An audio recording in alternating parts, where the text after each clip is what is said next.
नमस्कार दोस्तों आपने सुना होगा दिल्ली के अंदर काफी वायलेंस देखने को मिला है उन जगहों पर जहां पर डेमोलिशन ड्राइव किया गया। मतलब जो इलीगल एनक्रोचमेंट थी, गलत तरीके से घर बनाए गए थे, उसको सरकार ने तोड़ा है एंड वो भी कोर्ट के ऑर्डर की वजह से आया। लेकिन हुआ क्या है कि जो तुर्कमान गेट वाला इलाका है जहां पर ये डेमोलिशन ड्राइव हुआ, वहां पर पत्थरबाजी हुई, काफी ज्यादा वायलेंस हुआ, पुलिस वालों को चोटें आई और इसको लेकर अब बड़ी कार्रवाई की जा रही है। आप देख सकते हो खबर, violence erupts in Delhi during anti encroachment drive near Faiz e Ilahi mosque. तो मैं आपको डिटेल से बताऊंगा वीडियो में कि ये मामला क्या है, ये फैज ए इलाही मॉस्क के आसपास क्या हो रहा था, दिल्ली हाईकोर्ट का क्या ऑर्डर आया और ये जो इलाका है वो इतना सेंसिटिव क्यों है, इंपॉर्टेंट क्यों है, वो सब कुछ मैं आपको बताऊंगा।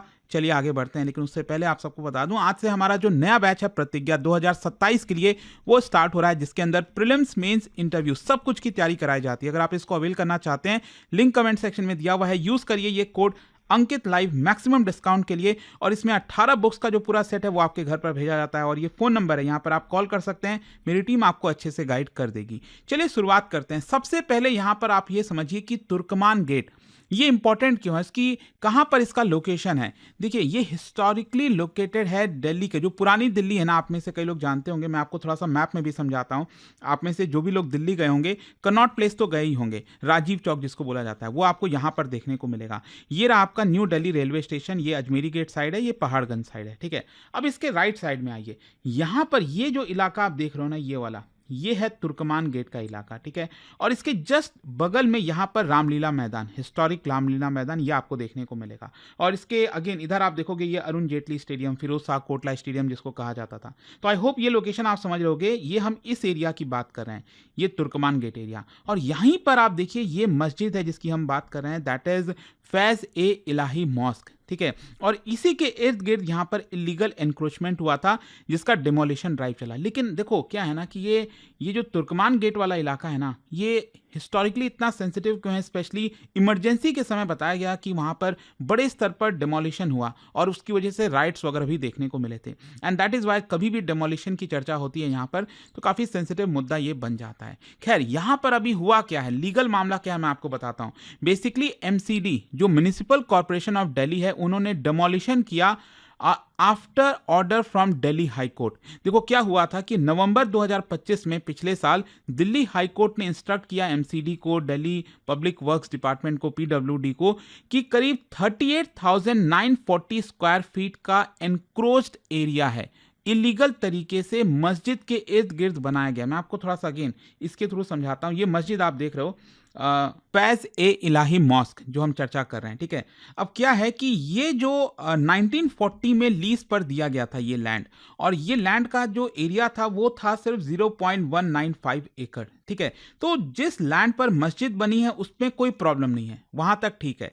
लेकिन इसके इर्द गिर्द आप देखोगे ना, धीरे धीरे करके यहाँ पर बहुत सारे इलीगल एनक्रोचमेंट होने लग गए। तो यहाँ पर बेसिकली मामला सुप्रीम कोर्ट में भी गया, सुप्रीम कोर्ट से राहत लेने की कोशिश की गई पिटिशनर्स के द्वारा, लेकिन सुप्रीम कोर्ट ने भी इसको डिनाई कर दिया। और फाइनली दिसंबर 2025 में ये ऑर्डर आता है एमसीडी का। एमसीडी नोटिस भेजती है वहां पर रह रहे लोगों को कि देखिए ये जो मस्जिद का इलाका है ना, ये पूरा 0.95 एकड़ का, ये तो लीगल है, यहां पर हमें कोई दिक्कत नहीं है। लेकिन अगर आपके पास कोई डॉक्यूमेंट है जहां पर इर्द गिर्द आप रह रहे हो, तो आप हमें डॉक्यूमेंट दिखाओ, हमें कोई दिक्कत नहीं है। लेकिन क्या है कि किसी ने डॉक्यूमेंट दिखाया नहीं, क्योंकि ये इलीगल लैंड था। यहाँ पर किसी के पास कागज या कुछ भी जो भी है वो आपका था ही नहीं, क्योंकि वो इलीगल तरीके से ऑक्यूपाई किया हुआ था। And that is why court ने ये बोला कि ये जो 38,940 स्क्वायर फीट का इलीगल तरीके से लिया गया है लोगों के द्वारा, उसको खाली करवाओ, ये पब्लिक लैंड है। और फाइनली एमसीडी ने इस पर कार्रवाई की। और आप देख सकते हो यहाँ पर इलीगल एरियाज कौन कौन से थे, वहाँ पर कम्युनिटी हॉल्स बनाए गए थे, डिस्पेंसरीज बनाया गया था, एक्सटेंशन कर दिया गया था फुटपाथ पर, रोड्स पर, वहाँ पर लोग रह रहे थे। अथॉरिटीज़ ने क्लैरिफाई किया है कि देखो मॉस्क को हमने टारगेट नहीं किया, मस्जिद को हमने टारगेट नहीं किया है, सिर्फ जो इलीगल स्ट्रक्चर है बाउंड्रीज के पार, मस्जिद के बाउंड्रीज के पार जो इलीगल स्ट्रक्चर है वही हमें यहाँ पर हटाना है। और इसी को देखते हुए फाइनली आप देख सकते हो कि 6 और 7 की रात को करीब 1:30 बजे के आसपास बताया जा रहा है कि जो पूरा डिमोलिशन है वो स्टार्ट हुआ था। वैसे मैं आपको बता दूं कि बोला ये जा रहा था कि सुबह 8 बजे ये डिमोलिशन स्टार्ट होगा, लेकिन पुलिस का कहना था कि हमें रात में ही कार्रवाई शुरू करनी पड़ी ताकि क्राउड मोबिलाइज ना हो सके, मिनिमाइज रहे, और जो सेफ्टी है ऑफिशियल्स और मशीनरी है उसका भी हमें ध्यान रखना था। तो इसको उसको देखते हुए हैवी मशीनरी, बुलडोजर्स हो गया, उसको डिप्लॉय कर दिया गया। रात में ही जो डिमोलिशन है वो स्टार्ट किया गया और इसके अलावा सिक्योरिटी अरेंजमेंट भी की गई। Delhi police, rapid action force, barricade, sealed lanes, drone surveillance, body cameras, ये सब कुछ यहाँ पर लगाया गया था। अच्छा, वायलेंस क्यों हुआ?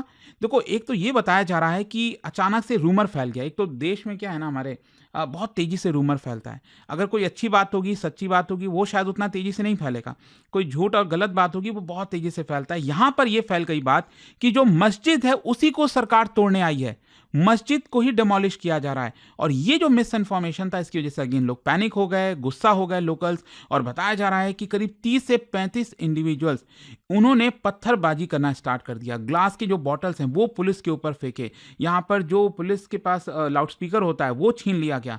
जो ऑफिशियल्स थे उनको अपनी ड्यूटीज परफॉर्म करनी थी वो नहीं करने दी गई। और पुलिस का रिस्पॉन्स यही हुआ कि फिर पुलिस ने टीयर गैस का इस्तेमाल किया और कंट्रोल्ड जो फोर्स है उसका इस्तेमाल किया। ऑब्जेक्टिव यही था कि यहाँ पर जो क्राउड है उसको हटाया जाए, डिमोलिशन टीम को सिक्योर किया जाए और कोई भी मामला एस्केलेट यहाँ से ना हो। और इसकी वजह से अब देखिए यहाँ पर पत्थरबाजी वगैरह जो हुई है उसकी वजह से मेन 5 पुलिस पर्सनल को चोटें आई, जिसमें एसएचओ जो है वहां पे उनको भी चोट आई। और जो इंजरीज हैं it was mainly because of stone pelting. और इसको देखते हुए 5 लोगों को अभी तक पुलिस ने अरेस्ट किया, जिसमें ज़्यादातर एडल्ट्स हैं, लेकिन उसमें एक जुवेनाइल भी है, 18 साल से कम उम्र का भी लड़का है। और एफआईआर रजिस्टर किया गया है अंडर वेरियस सेक्शन, जैसे राइटिंग हो गया, पब्लिक सर्वेंट को ऑब्स्ट्रक्ट करने का, पब्लिक प्रॉपर्टी को डैमेज करने का, ऑफिशियल्स के ऊपर असॉल्ट करने का। और इसको देखते हुए इन्वेस्टिगेशन भी स्टार्ट किया गया। Police basically CCTV, drone visuals, body camera recording, ये सारी चीज़ों को खंगाल रही है। और बताया जा रहा है 30 से 50 लोग सस्पेक्ट बताए जा रहे हैं, उनको आइडेंटिफाई किया गया है। और इन्वेस्टिगेशन में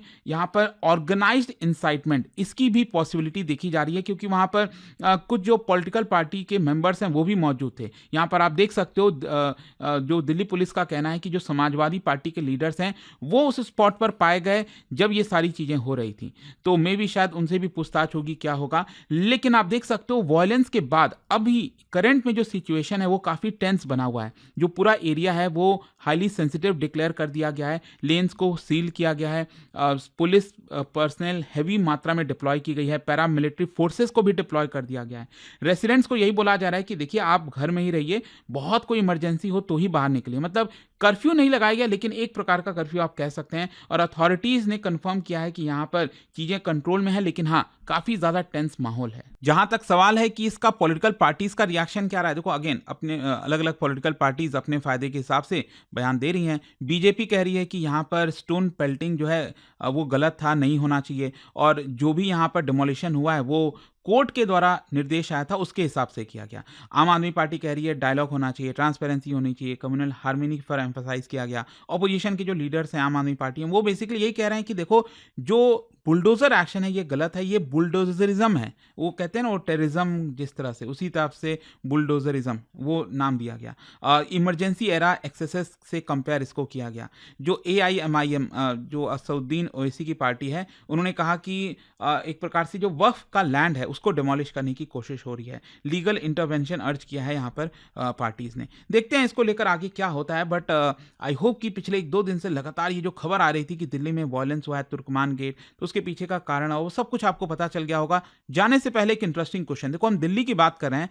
दिल्ली में आप जानते हो कि आज के डेट में जो हम दिल्ली देखते हैं वो अलग अलग छोटे छोटे शहर मिलकर बने हैं।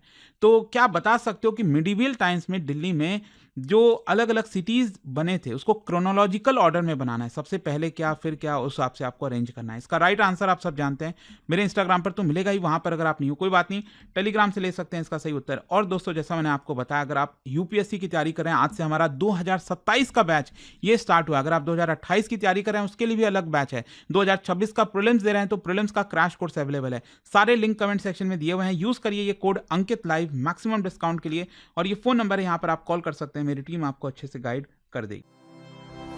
स्टडी IQ IAS, आपका सिलेक्शन हमारा मिशन।